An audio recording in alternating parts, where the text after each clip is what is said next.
Mala Red Magic na design pero wala pang kalahati yung presyo. Ito yung Nubia Neo 5 GT Special Edition and yes, hindi siya Red Magic talaga pero Nubia is also under ZTE tulad ng Red Magic and ang daming pagkakahawig nito sa flagship gaming phone na Red Magic 11 Pro. Ang dami ring gaming features like liquid cooling, built-in fan, RGB lighting, shoulder triggers, bypass charging. Pag-uusapan natin lahat, pros and cons. May mga bagay din kasi akong hindi nagustuhan dito at mamaya ikukumpara din natin sa mga kakompetensyang phones. Ano nga ba yung recommendations ko dito? Start tayo!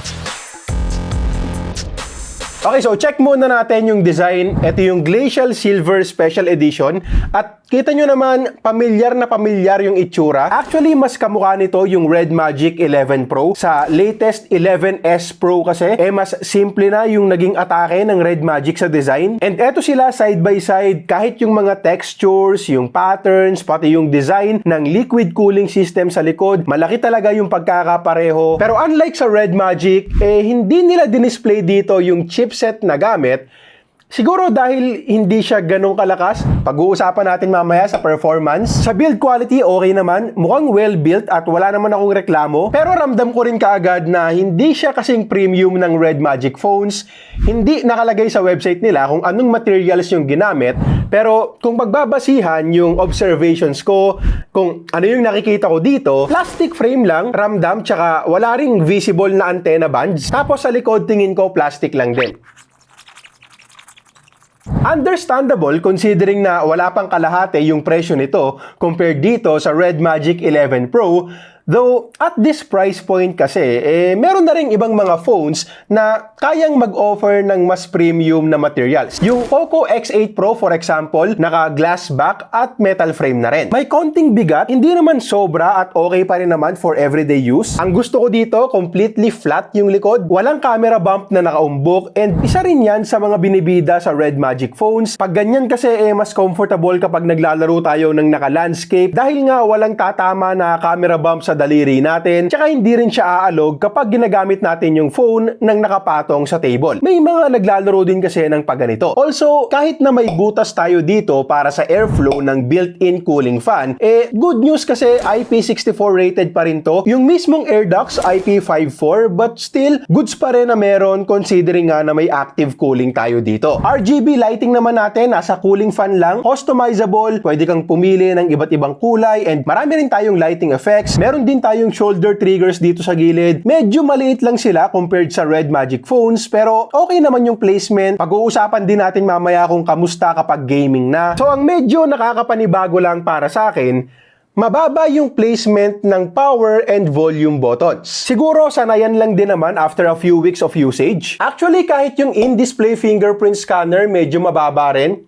May joke sana ako tungkol sa mababa, pero wag na lang. Okay. Wala tayong headphone jack dito na medyo sayang considering na gamers nga yung target market. Speaker placement naman ang goods. Nasa kanan siya so hindi basta-basta matatakpan ng kamay natin kapag naka-landscape tayo habang naglalaro. Tapos sa harap naman, manipis yung side bezels. Medyo mas makapal pa nga lang ng konti yung sa bandang chin. Andito na rin naman tayo. Diretso na natin sa display. 6.8 inch, 1.5K AMOLED yung gamit natin dito with up to 144Hz na screen refresh rate. And isa rin to sa mga nagustuhan ko dito sa phone kasi legit na maliwanag yung display. Up to 4,500 nits yung claimed peak brightness and base sa experience ko, kahit gamitin to outdoors, visible pa rin talaga. Hindi ko pa rin i-recommend na maglaro kayo outdoors tas mainit, kawawa naman yung phone. So sakali lang na kailangan mong gamitin sa labas, hindi naman magiging problema yung visibility. Punchy yung colors na hindi super saturated. Naka-standard color mode lang din kasi siya by default. Unlike sa mga Red Magic phones natin dati na colorful agad yung nakaset, kaya talagang oversaturated out of the box. Dito hindi na ako nag-adjust sa settings. High resolution din, sharp looking display, and very smooth nga dahil mas angat din kumpara sa karamihan yung 144Hz. Well, konti pa lang naman yung mga games na may support sa 144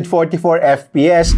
Marami pa rin talagang limitado sa 60 or 120. So, para sa akin, hindi naman siya necessary, but nice feature to have pa rin. Lalo na ngayon na nadadagdagan na rin naman yung mga games na may 144 FPS support tulad nga ng Mobile Legends. Bad news nga lang na sa ngayon, Widevine L3 security level pa lang to nung chinek ko. Kahit sa DRM info, ganun din. Ibig sabihin hanggang 480p playback lang tayo sa Netflix. Wala rin tayong HDR support dyan. Hindi ko alam kung eventually ma-update to Widevine L1. Sa Red Magic phones kasi, ilang beses na tayong naka-experience na L3 muna out of the box, tapos after a few weeks or months, na-update din to Widevine L1. Pero first time kong ma-experience to dito sa Nubia, so hindi ko masasabi kung ganun din yung magiging diskarte nila.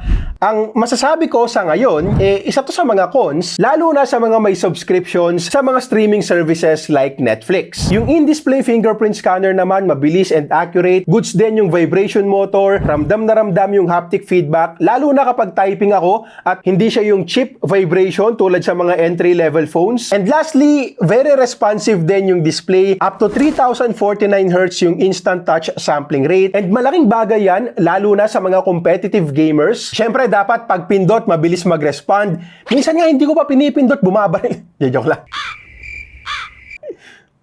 Wala namang ghost touch so far. Pero syempre, yung responsiveness na yan ay dapat may kapartner na magandang performance. So, pag-usapan natin yung benchmark at game test results. MediaTek Dimensity 7400 yung chipset na gamit natin dito. Last year, Feb pa to ni-release, so hindi na siya bago. 12 gigs of RAM and 256 gigabytes of internal storage. Unfortunately, hindi natin mararan dito yung standard version ng Antutu 3D. Light version lang yung pwede at nakakuha tayo dyan ng almost 1 million points. Honestly, medyo mababa to. Wala pa sa kalahati ng score na makukuha natin sa Poco X8 Pro and Infinix GT50 Pro. Sa actual usage naman, for daily use, light applications, wala namang problema dyan. Goods naman yung performance. Tapos sa gaming, mga less demanding titles, yakang-yaka naman. 120 FPS average sa Mobile Legends. Sayang nga lang kasi up to 144Hz naman yung display natin dito. Pero hindi available yung 144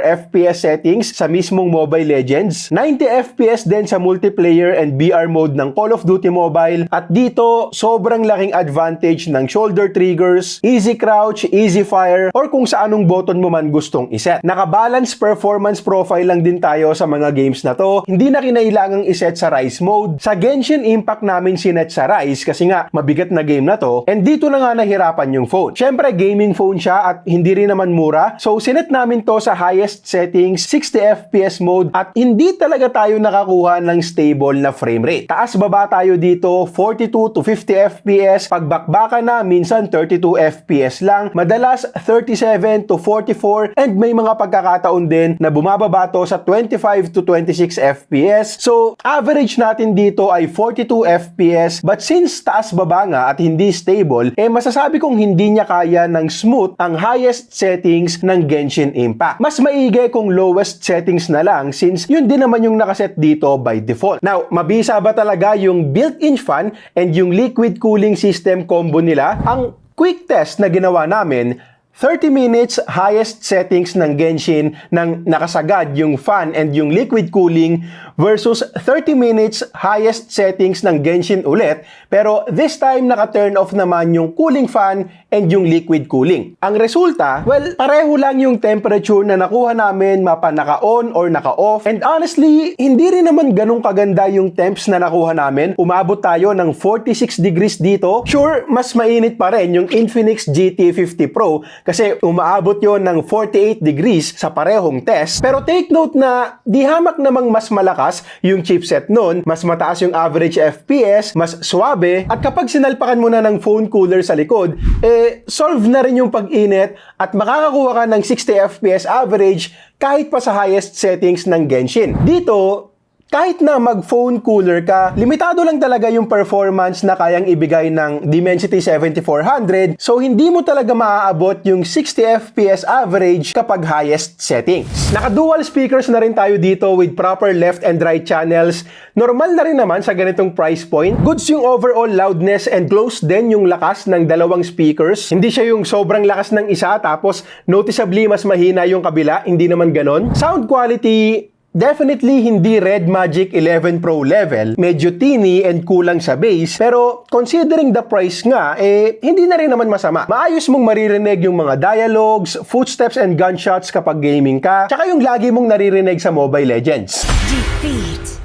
6,210 mAh yung battery capacity natin dito, and yung ganitong battery naman, maaasahan na natin for a day of use kung light usage lang. Baka nga umabot pa ng 1.5 days sa mga araw na hindi ka naman gaming at more on social media lang, and 6,200 mAh plus is good. Talagang hindi na masama yan, especially for the price. Pero mention ko lang din na sa panahon ngayon ng silicon carbon batteries, hindi na rin siya mind-blowing. Nagiging common na rin kasi yung 6,000 mAh plus na battery capacity, lalo na sa mga Chinese brand na smartphones. Sa charging naman, 80-watt fast charging, and eto legit mabilis talagang mag-charge. Sa testing ko, from 10% umabot agad ng 88% in just 30 minutes, tapos 39 minutes lang napuno na rin kaagad to 100%. Take note lang na tinurn on ko yung option na tumatakbo yung fan at yung liquid cooling system natin habang nagcha-charge para mas malesen yung heat, and posibleng makatulong din yon para mas ma-maintain yung faster charging speed. Included na nga rin pala yung charger sa box. Type-C to Type-C na yung cable, tapos L-type pa yung isang dulo. And maganda yan kasi may bypass charging din tong phone. So kung naglalaro ka habang nakasaksak, hindi gaanong sagabal yung cable sa grip natin. Sa camera naman, eto siguro naman alam nyo na yung aasahan dito bilang isang gaming phone. Hindi siya ganun kaganda. Dalawa lang yung camera sa likod, 50 megapixel main shooter and filler cam pa yung isa. 16 megapixels naman para sa front-facing camera. And nung hindi ko pa nakikita yung specs, akala ko may telephoto kasi pag pindot ko ng 3x zoom, nakalagay tele. Pero napansin ko rin kaagad sa viewfinder na parang hindi naman optical zoom to. So tinakpan ko yung isang camera and confirmed na hindi nga siya telephoto. 2 megapixel depth sensor lang siya. At eto yung ilan sa mga samples na nakuha namin.